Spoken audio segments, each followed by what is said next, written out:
You are well suited, or are you also being called to the bar very soon or something like that? Oh no, it's just one of the regular attires we have to fashion up. You have to show up. You have to show up like new central host. Yeah, oh my God. You are spoken to the realities. Yeah, Charlie. You have to show up like new central host. Charlie, I have to dress and look forward into going up a lot later. Suit and tie. On the so every day this is the look. Charlie. I can't have it any other way. I used to be like you. But now you are a free man. No. My name is Johnny Hughes. I'm not Mr. Freeman. You are not Freeman. Freeman Tete is a policeman. Good morning to him wherever he is this morning as well. I think we met him last week Friday as well. But I mean, being in your position, you can do the kaftans. Yeah, you can. I can't be on a dafila on a hot Wednesday or Monday. No, you can't. I mean, you can always change if you want to. Really. I know the official setting, the news carries. Yeah. And I mean, the Dapila, it's official, but from where you borrowed the idea of journalism. It be colonial mentality. I wouldn't disagree with you on that front. I wouldn't disagree with you because that's also our official. That's right. But yeah, these are some of the things that international Eric Mawena Egbeta. Charlie. I'm not sure I reach international status. Furthermore, we believe that veto power should not be restricted to only 5 nations, nor should it be absolute. There must be a mechanism in this House for the General Assembly to challenge a veto. No single nation should be able to exercise an absolute veto to serve its own interests in a dispute. In 1995, during the 50th anniversary of the United Nations, Nelson Mandela stood in this very spot. And he said, the United Nations has to reassess its role, redefine its profile, and reshape its structures. It should truly reflect the diversity of our universe and ensure equity among the nations in the exercise of power within the system of international relations in general, and the Security Council in particular. I close quotations. Our president talking tough at the UN. Said veto power should not be restricted to a few countries. I think he spoke the truth.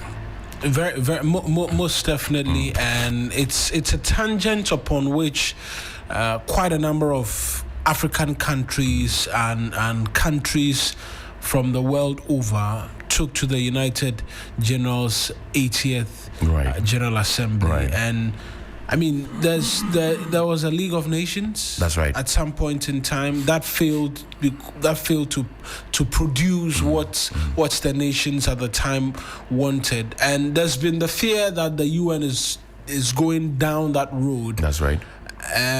Whether or not that is something that will come true remains to be seen, because this has been mentioned for a very long time, and the UN is 80 years and it continues to go strong, and so sometimes people say, look, this is just rhetoric, nothing really is going to happen.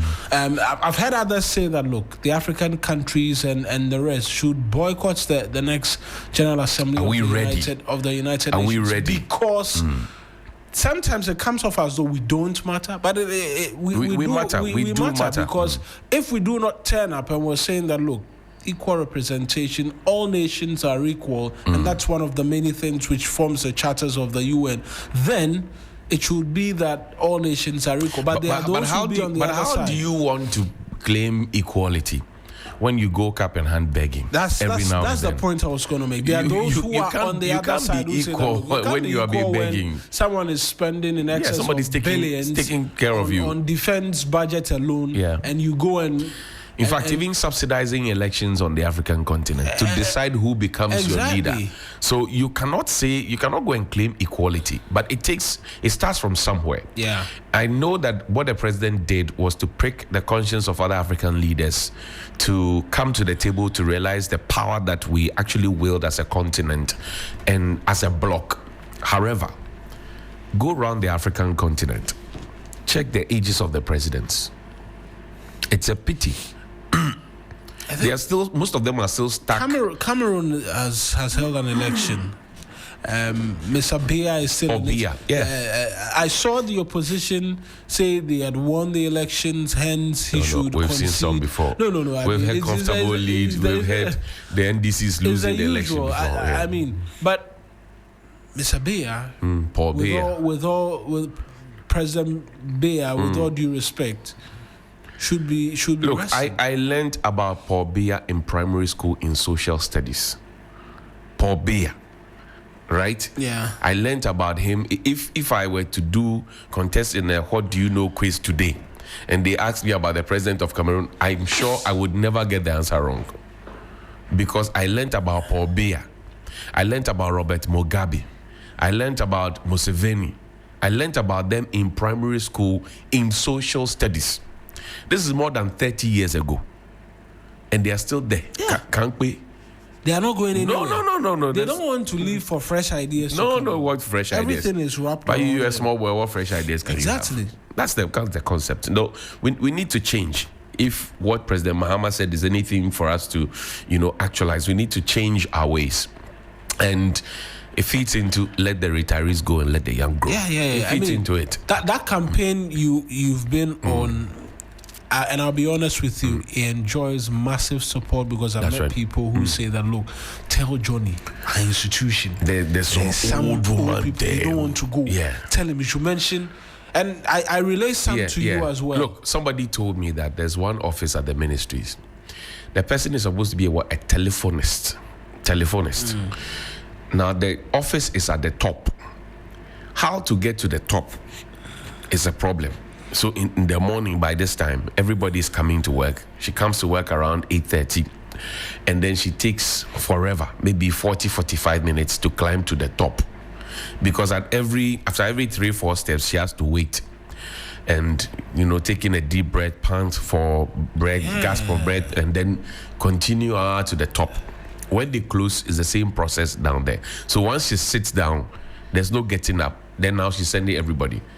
I mean, and you is go and buy beans for me. So it's a campaign that look, people, Sunrise particularly the young, massive support on that front because you have to go for fresh ideas. Charlie, we are. Johnny's Bite is up next.